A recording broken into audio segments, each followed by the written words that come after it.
Alex, I think I have an idea for your 3D shape. I'm going to show you how you can do it with Modo. First of all, you can download the free trial. If you go to Try Modo, you guys can download it. There's a $25 version that's 30 days and has some extra training.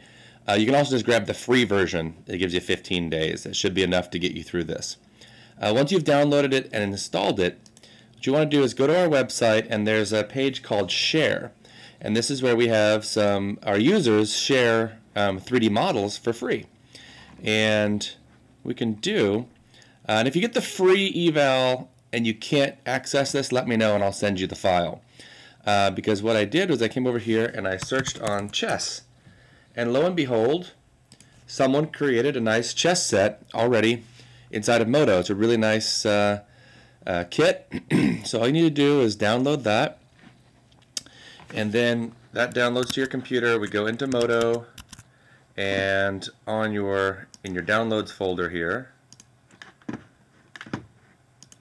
you'll see there's the chess set. We just drag it in like that, and it tells us that it installed that for us. And if you go to the Layout tab here, you'll see that there are these little preset browsers. And if you go to the Meshes one, that's where we'll see the chess set. So we can double click on that, and that loads it in. And you remember that A will auto fit the view, and you remember how to rotate around and zoom. And what we want to do is just copy the queen and the main part of the horse, of the knight. So we go here and I double click in polygon selection mode, hold down Shift and double click on that one. Then I'll do Edit, Copy, and then File, New, Edit, Paste. So we just copied and pasted those into a new object. Now in the Model tab here, so we can focus on the modeling, again I'm going to double click on that and I'm going to choose to center it, and then I'll use the Move tool to move it up. And you can see the Move tool is here, or you can push the W on your keyboard. Okay. And once we have that, you double click on your horse and you move that up into position. And remember, we can go to the front or side view. A to auto fit there. Zoom in a little. And just move it right into kind of position where you'd like to see it connect. I think right in there is pretty good. Now I'm going to show you how to connect it, and I found a good way to do that. So the first thing I'll do is just I'm going to double click on this one and hide it. H will hide it. And I want to select on the back of this guy the polygons, and remember up arrow will select more. So if I select 2 and then go up arrow, I can select these 2 and go up, up, up, up, up, up, like that. That's where I want to join it. And now I'm going to use the scale tool, which we can see here, and hit the blue handle to just make it flat. And you can even type in 0% on the z-axis, so that's going to make it totally flat. And then with the Move tool, you can move it out a little bit. Okay. Now we want to keep this selection around because we're going to use that to connect it later. So what we'll do is if you go up here to Select, you can create what's called a selection set. It's basically a collection, and we're going to call this Connect Set. And then I'm going to undo this one, and we want to select some. I'm going to double click on that and hide that, and we want to select these polygons in here, similar to what we did with the horse. Just go right up to there, do the same thing here, and I'm just holding down the arrow key until it goes all the way up. And let's put that into the same selection set, Connect Set, and again use the Scale tool and scale that flat. So that's going to be where it connects. Okay, so now we have that, and then we can unhide this, and we can see that we need to align this a little bit so that it's closer to where it's going to be connected. And then we'll use the selection set and choose the one we created, which is called Connect. And you see how that selects all those on both sides? We can see they match up pretty nicely. We may have a little bit of an issue here, so let's go ahead and hold down the Control key and just deselect those until they're pretty much lined up. Now there's a tool that I'd forgotten about called Bridge.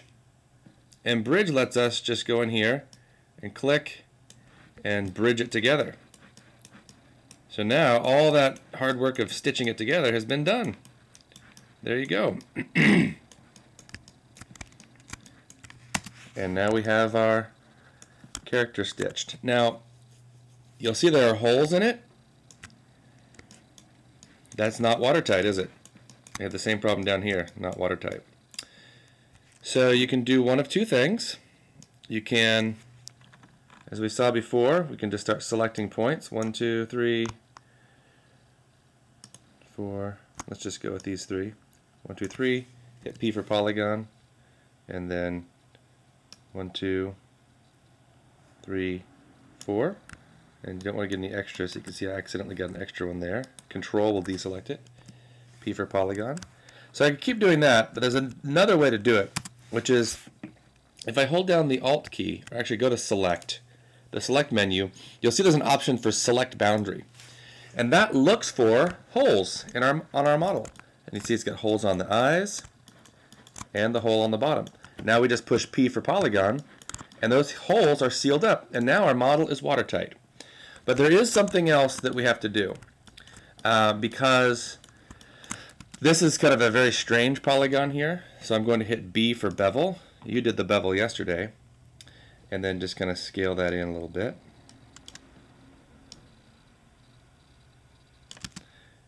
And then use the scale tool. Just gonna, so that that's not such a strange polygon anymore. And then the other thing about 3D printers is that they have to be, the model has to be all triangles. So this model is smooth because it's using what's called a subdivision surface, and that won't work. So we have to hit the Tab key to go back into regular polygons. Do you see that? It gets kind of rough, but that's okay because we'll hit D on our keyboard and that smooths it out again. But you see it's smoothing it by adding more lines. Hit D again and it smooths it, and nice and smooth there. Now if we really want to, you could go into your paint section here, and using the sculpting tools, use the sculpting smooth, and when we right click in the view with the right mouse, you'll see set the brush size. Then you can left click, and the smooth will help kind of smooth out that rough blend that we had there. Could do it in here too. So you just get a nice smooth, kind of relaxes the model there in place. Zoom in here. Just smooth it out till it looks really nice and smooth. Okay, and then the final thing is that these polygons all need to be triangles. So what we do is we hold down Shift and push T, and you'll see that now each one of those polygons is a triangle. We just tripled it. And there you go. Now this is ready to be sent off to a 3D printer. All you would need to do is export that, probably as OBJ. If you need to get it as an STL, if you really want to do this, let me know. There is a script.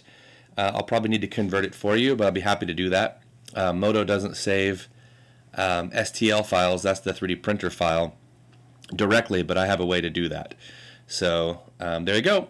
Hopefully that'll be something you can try on your own. And if you have any questions, let me know. Okay, bye-bye.